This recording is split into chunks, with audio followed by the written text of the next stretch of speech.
Telegram channel description ಉಂಟು. If in case ನೀವು interested ಇದ್ದರೆ ಜಾಯ್ನ್ ಆಗ್ಬೋದು. ಸೊ ಈಗ ಮಾರ್ಕೆಟ್ ನನಗೆ ಏನು ಹೇಳ್ತಾ ಉಂಟು, ಮಾರ್ಕೆಟ್ ಹೇಳ್ತಾ ಉಂಟು ನನ್ನ ನಿನ್ನೆ ದಿವಸ ಗ್ಯಾಪ್ ಅಪ್ ಓಪನ್ ಮಾಡಿಸಿದ್ರು, ಆದರೆ ನಾನು ನಿನ್ನೆ ಹೋಲ್ಡ್ ಮಾಡಲಿಕ್ಕಾಗಿಲ್ಲ. ಅಂದರೆ ಇಲ್ಲಿ ಮೊನ್ನೆ ದಿವಸ ಏನಾಯಿತು, ಗ್ಯಾಪ್ ಡೌನ್ ಓಪನ್ ಆಗಿ ಮಾರ್ಕೆಟ್ ಸೆಲ್ಲಿಂಗ್ ಬಂತು. ಆದರೆ ನಿನ್ನೆ ದಿವಸ ಏನಾಯಿತು ಅಂದರೆ ಗ್ಯಾಪ್ ಅಪ್ ಓಪನ್ ಆಯಿತು, ಇಲ್ಲಿ ಹೋಲ್ಡ್ ಮಾಡಲಿಕ್ಕೆ ಟ್ರೈ ಮಾಡಿದರು. ಬಟ್ ಬಾಯರ್ಸಿಗೆ ಹೋಲ್ಡ್ ಮಾಡಲಿಕ್ಕೆ ಆಗಿಲ್ಲ, ಅವರು ಅಷ್ಟೊಂದು ಸ್ಟ್ರಾಂಗ್ ಇರಲಿಲ್ಲ. ಅದಕ್ಕೆ ಸೆಲರ್ಸ್ ಹೋಗಿ ಕ್ಲೋಸಿಂಗ್ ಕೊಟ್ಟರು. ಬಟ್ ಆ ಬಾಯರ್ಸ್ ಏನು ಮಾಡಿದರು, ಇವತ್ತಿನ ಅವ್ರ ಫೇವರಲ್ಲಿ ಓಪನ್ ಮಾಡಿಸಿ ಸ್ವಲ್ಪ ಸೆಲರ್ಸ್ನ ಟ್ರ್ಯಾಪ್ ಮಾಡಿ ಅವ್ರದ್ದು ಒಂದು ಸ್ಟಾಪ್ ಲಾಸ್ ಹಿಟ್ ಮಾಡಿ ಅಲ್ಲೇ ಹೋಲ್ಡ್ ಮಾಡಿದ್ರು. ದಟ್ ಮೀನ್ಸ್ ಇವತ್ತು ಬಾಯರ್ಸು ತುಂಬ ಸ್ಟ್ರಾಂಗ್ ಇದ್ದಾರೆ, ಅವರು ತಮ್ಮ ಫೇವರಲ್ಲಿ ಕ್ಲೋಸಿಂಗ್ ಕೊಟ್ಟರು. ನಿನ್ನೆ ಯಾರು ಸೆಲ್ಲರ್ ಫೇವರಲ್ಲಿ ಕ್ಲೋಸಿಂಗ್ ಕೊಟ್ಟರು, ಅವ್ರು ಅಗೇನ್ಸ್ಟಲ್ಲಿ ಹೋಗಿ ಕ್ಲೋಸಿಂಗ್ ಕೊಟ್ಟಿದ್ದಾರೆ ಬಾಯರ್ಸು. ಓಪನ್ ಕೂಡ ಅಗೇನ್ಸ್ಟ್ ಆದರೂ ಕ್ಲೋಸಿಂಗ್ ಕೂಡ ಅಗೇನ್ಸ್ಟಲ್ಲಿ ಕೊಟ್ಟಿದ್ದಾರೆ. ಸೊ ಈಗ ನಾಳೆ ಮಾರ್ಕೆಟ್ ಹೇಗೆ ಮೊಮೆಂಟಮ್ ಆಗ್ಬೋದು, ಇಫ್ ಇನ್ ಕೇಸ್ ನಾಳೆ ಮಾರ್ಕೆಟು ಇಲ್ಲಿ ಫ್ಲ್ಯಾಟ್ ಓಪನ್ ಆಯಿತು, ದಟ್ ಮೀನ್ಸ್ ಮಾರ್ಕೆಟ್ ಯಾವಾಗ ನಾಳೆ 24,300 350 ಈ ರೇಂಜಲ್ಲಿ ಓಪನ್ ಆಗಿ ಇಲ್ಲಿಂದ ಒಂದು ಬ್ರೇಕ್ಔಟ್ ಕೊಟ್ಟರೆ ಒಂದು ಮೊಮೆಂಟಮ್ ಬರ್ಬೋದು 25,500 ಆ್ಯಂಡ್ 24,700 ತನಕ ಮಾರ್ಕೆಟ್ ನಾನ್ ಸ್ಟಾಪ್ ಹೋಗ್ಬೋದು. ಯಾಕಂದರೆ ನಿಮ್ಗೆ ಗೊತ್ತೇ ಇರುತ್ತೆ, ನೀವೆಲ್ಲ ಇಂಟೆಲಿಜೆಂಟ್. ಇಲ್ಲಿ 3 ದಿನದಿಂದ ಮಾರ್ಕೆಟು ಸೆಲರ್ಸು ಒಳ್ಳೆ ಕಾಲ್ ಶಾರ್ಟ್ ಮಾಡಿ ಪ್ರೀಮಿಯಂ ತಿಂದಿದ್ದಾರೆ, ಒಳ್ಳೆ ಡಿಕೆ ತೊಗೊಂಡಿದ್ದಾರೆ. ಸೊ ಎಕ್ಸ್ಪೈರಿ ದಿನ ಅವ್ರು exit ಆಗಲೇಬೇಕಲ್ವ.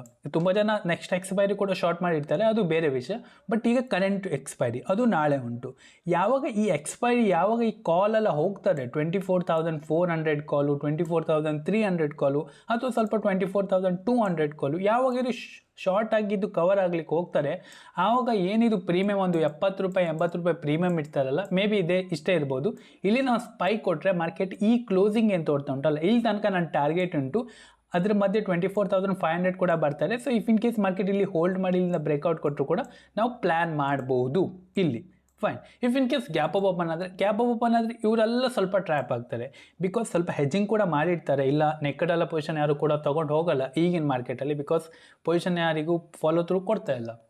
So if in case gap up open ಅಂದರೆ ಫಸ್ಟ್ ಏನು ಮಾಡ್ತಾರೆ, ಇವರು ರಿಯಾಕ್ಟ್ ಮಾಡ್ತಾರೆ. ಸೊ ಆ ರಿಯಾಕ್ಟಿಂಗಲ್ಲಿ ನಮ್ಗೆ ಏನಾದ್ರು ಸ್ಕ್ಯಾಲ್ಪಿಂಗ್ ಏನಾದ್ರು ಸಿಕ್ಕಿದ್ರೆ ನಾವು ಇಲ್ಲಿ ಮಾಡ್ಬೋದು. ಸೊ ಗ್ಯಾಪ್ ಅಪ್ ಓಪನ್ ಆದ್ರ ಮೇಲೆ ಫಸ್ಟು ನಾವು ಇಲ್ಲಿಂದ ಸೆಲ್ಲಿಂಗ್ ಬಂದರೆ if in case well and good. ಇಲ್ಲ ಹೀಗೆ ಬಾಯರ್ಸು ಹೋಲ್ಡ್ ಮಾಡಿದರೆ ಇವತ್ತು ಈಗ ಹೋಲ್ಡ್ ಮಾಡ್ತು ನೋಡಿ, ಗ್ಯಾಪ್ ಅಪ್ ಓಪನ್ ಆಗಿ ಸ್ವಲ್ಪ ಇಲ್ಲಿ ಟ್ರ್ಯಾಪ್ ಮಾಡಿ ಅಪ್ ಸೈಡಲ್ಲಿ ಹೋಲ್ಡ್ ಮಾಡ್ತು ನೋಡಿ, ಹಾಗೆ ಹೋಲ್ಡ್ ಮಾಡಿದರೆ ನಾವೇನು ಕೂಡ ಮಾಡಲಿಕ್ಕಾಗಲ್ಲ, ಬಿಕಾಸ್ ಅದು ಕಂಪ್ಲೀಟ್ಲಿ ಆಪ್ಷನ್ ಸೆಲರ್ಸ್ ಡೇ ಆಗ್ತಾರೆ ಗ್ಯಾಪ್ ಅಪ್ ಓಪನ್ ಆದರೆ. ಸ್ವಲ್ಪ ಇಫ್ ಇನ್ ಕೇಸ್ ನಮ್ಗೆ ಏನಾದರೂ ನಮ್ಮ ಸ್ಟ್ರಾಟಜಿ ಪ್ರಕಾರ ಏನಾದರೂ ಇಲ್ಲಿ ಸ್ವಲ್ಪ ಸೆಲ್ಲಿಂಗ್ ಬಂದರೆ ಇಲ್ಲಿ ನಾವು ಪ್ಲ್ಯಾನ್ ಮಾಡ್ಬೋದು, ಏನೊಂದು 100 ರೂಪಾಯಿ 200 ರೂಪಾಯಿ ಪಾಯಿಂಟ್ ಸಿಕ್ಕಿದ್ರೆ ವೆಲ್ ಆ್ಯಂಡ್ ಗುಡ್. ಕೇಸ್ ನಾಳೆ ಗ್ಯಾಪ್ ಡೌನ್ ಓಪನ್ ಆದರೆ ಯಾರೆಲ್ಲ ಇಲ್ಲಿ ಬಾಯರ್ಸ್ ಇದ್ದಾರೆ ಅವರೆಲ್ಲ ಟ್ರ್ಯಾಪ್ ಆಗ್ತಾರೆ, ಅಲ್ಲಿಂದ ಮಾರ್ಕೆಟು ಮತ್ತೆ ನಿಲ್ಲಲ್ಲ.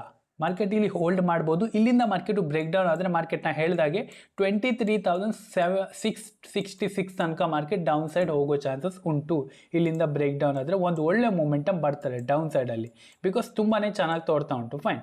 ಇಫ್ ಇನ್ ಕೇಸ್ ನಾಳೆ market slightly gap down open ಆಯಿತು, ದಟ್ ಮೀನ್ಸ್ ಒಂದು 50 point 60 point gap down open ಆಯಿತು ಅಂದರೆ ಇಲ್ಲಿ ಹೇಗೆ ಮಾರ್ಕೆಟ್ ರಿಯಾಕ್ಟ್ ಮಾಡ್ತಾ ಉಂಟು. ಇಫ್ ಇನ್ ಕೇಸ್ ಮಾರ್ಕೆಟ್ ಇಲ್ಲಿ ಓಪನ್ ಆಗಿ ಇಲ್ಲಿಂದ ಡೈರೆಕ್ಟ್ ಬ್ರೇಕ್ಔಟ್ ಆಯಿತು ಅಂದರೆ ಇಲ್ಲಿ ನೀವು ಟ್ರೇಡ್ ಮಾಡ್ಲಿಕ್ಕೆ ಹೋಗಬೇಡಿ, ಇಲ್ಲಿ ನೀವು ಟ್ರ್ಯಾಪ್ ಆಗ್ತೀರಾ, ಬಿಕಾಸ್ ಮಾರ್ಕೆಟ್ ಇಲ್ಲಿಂದ ಓಪನ್ ಆಗಿ ಬ್ರೇಕ್ ಆಗ್ತಾ ಉಂಟು, ಅಷ್ಟೊಂದು ಸ್ಟ್ರೆಂತ್ ಇರಲ್ಲ.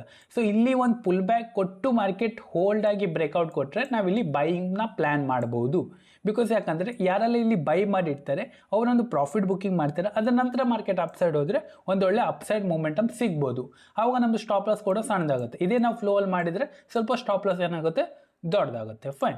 ಇಫ್ ಇನ್ ಕೇಸ್ ಇದೇ ಫ್ಲ್ಯಾಟ್ ಓಪನ್ ಆಯಿತು, ಅದ ನಂತರ ಮಾರ್ಕೆಟ್ ಒಂದು 10:30 11:30 ತನಕ ಇದೇ ರೇಂಜಲ್ಲಿ ಹೋಲ್ಡ್ ಮಾಡ್ತು.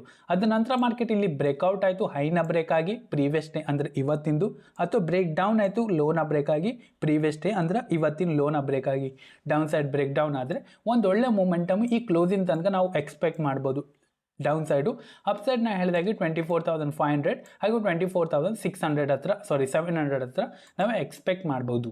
ಇದು ನನ್ನ ಅನಾಲಿಸಿಸ್. ಎಷ್ಟು ಸಿಂಪಲ್ ಇರ್ತೀರೋ ಅಷ್ಟು ಒಂದು ಒಳ್ಳೆ ಮೂಮೆಂಟಮ್ ನಿಮಗೆ ಸಿಗ್ತದೆ. ಜಸ್ಟ್ ನೀವು ನಿಮ್ಮ ಅನಾಲಿಸಿಸ್ ಮೇಲೆ ಬಿಲೀವ್ ಮಾಡಿ. ಈಗ ನಾನು ಹೇಳಿದೆ ಅಂದ್ರ ಮೇಲೆ ನೀವು ಇಲ್ಲಿ ಬೈ ಮಾಡಬೇಡಿ, ಸೆಲ್ ಮಾಡಬೇಡಿ, ಏನು ಕೂಡ ಮಾಡಬೇಡಿ. ನೀವು ಹೋಗಿ ನಾ ಇದು ಅನಾಲಿಸಿಸ್ ವಿಡಿಯೋ ನೋಡ್ತೀರಾ, ಇದ್ರ ನಂತರ ನೀವೊಂದು ಅನಾಲಿಸಿಸ್ ಮಾಡಿ. ನಾ ಏನು ಹೇಳಿದೆ, ನಾ ಇಲ್ಲಿ ಯಾಕೆ ಹೇಳಿದೆ, ಯಾಕೆ ಇಲ್ಲಿ ಬೈಯಿಂಗ್ ಹೇಳ್ತಾ ಇದ್ದೀನಿ, ಯಾಕೆ ಇಲ್ಲಿ ಸೆಲ್ಲಿಂಗ್ ಹೇಳ್ತಾ ಇದ್ದೀನಿ, ಯಾಕಿದು 10:30 ನಂತರನೇ ಬೈಯಿಂಗ್ ಅಂತ ಹೇಳ್ತಾ ಇದ್ದೀನಿ, ಯಾಕಿದು 10 ಗಂಟೆ ಆಗೋಲ್ಲ, ಯಾಕಿದು 9:30 ಆಗೋಲ್ಲ. ಇದೆಲ್ಲ ಸ್ವಲ್ಪ ಕ್ವಶನ್ ಮಾಡ್ಕೊಳ್ಳಿ, ವೈ ಅಂತ. ಸೊ ಅವಾಗ ನಿಮಗೆ ಕ್ಲಿಯರ್ ಆಗ್ತಾರೆ ಯಾಕೆ ನಾ ಹೇಳ್ತಾ ಇದ್ದೀನಿ ಅಂತ. ಫೈನ್. ಸೊ ವಿಡಿಯೋ ಕೊನೆ ತನಕ ನೋಡಿ. ನಾ ಎಲ್ಲ ವಿಡಿಯೋ ಮಾಡಿದ್ದು ಕ್ಲಿಕ್ ಬೈಟಿಗೆ ಮಾಡ್ತಾ ಇಲ್ಲ ನೀವು ವಿಡಿಯೋ ನೋಡ್ಬೋದು. ನಾಳೆ ಟ್ರೇಡ್ ಹೇಗೆ ಮಾಡೋದು, ನಿಫ್ಟಿಲಿ ಸೇಮ್ ಪ್ಯಾಟರ್ನ್ ಮಾಡ್ತಾ ಉಂಟು, ಇಲ್ಲಿ ಆಪ್ಷನ್ ಬೈಯರ್ ಸಿಗಲ್ಲ, ಇದೆಲ್ಲ ನಾನು ಕ್ಲಿಕ್ ಬೈಟಿಗೆ ಆಗ್ತಾ ಇಲ್ಲ. ಈ ವಿಡಿಯೋ ಕಂಪ್ಲೀಟಾಗಿ ನೋಡಿ, ಆವಾಗ ನೀವು ಏನಾದರೂ ಕಲಿತೇ ಹೋಗ್ತೀರಾ. ನಾನು ಬರ್ದು ಕೊಡ್ತೀನಿ, ನೀವು ಅಲ್ಲಿಂದ ಕಲಿತೇ ಹೋಗ್ತೀರಾ. ಇಫ್ ಇನ್ ಕೇಸ್ ಕಲಿತು ಹೋಗಿಲ್ಲ ಅಂದರೆ ಪ್ಲೀಸ್ ನನಗೆ ಕಮೆಂಟ್ ಬಾಕ್ಸ್ಗಳಿಗೆ ತಿಳಿಸಿ, ನಾನು ನಿಮಗೆ ರಿಪ್ಲೈ ಕೊಡ್ತೀನಿ 100%. ಫೈನ್, ಪ್ಲೀಸ್ ವಿಡಿಯೋ ಕೊನೆ ತನಕ ನೋಡಿ. ಹಾಗೆ ನೀವು ಏನಾದರೂ ಕಲೀನಿ. ನಾ ಹೇಳಿದ್ದು ಪ್ರೈಸ್ ನಿಮ್ಗೆ ಎಲ್ಲೂ ಸಿಗಲ್ಲ, ನಾ ಹೇಳ್ತಿರೋ ನಾಲೆಜು ನಿಮ್ಗೆ ಎಲ್ಲೂ ಕೂಡ ಸಿಗಲ್ಲ. ಇಷ್ಟು ಒತ್ತಿ ಯಾರು ಕೂಡ ಹೇಳಲ್ಲ, ಜಸ್ಟ್ ಮೇಲಿನ ಮೇಲೆ ಹೇಳ್ತಾರೆ. ಹಾಗೆ ನಿಮಗೆ ಟ್ರೇಡಿಂಗ್ ಬಗ್ಗೆ ಏನೂ ಕೂಡ ರಿಲೇಟೆಡ್ ಕ್ವೆಶನ್ ಆನ್ಸರ್ ಇದ್ದರೆ ಪ್ಲೀಸ್ ಟೆಲಿಗ್ರಾಮ್ ಚಾನಲ್ ಜಾಯ್ನ್ ಆಗಿ. ನಾನು ಅಲ್ಲಿ ಫ್ರೀ ಝೂಮ್ ಕ್ಲಾಸ್ ಮಾಡ್ತೀನಿ ಸಂಡೇ ದಿವಸ 10 ಗಂಟೆ, ಅದನ್ನ ಅಟೆಂಡ್ ಮಾಡಿ. ಅಲ್ಲಿ ನೀವು ಏನೇ ಡೌಟ್ ಇದ್ರೂ ಕೇಳಿ.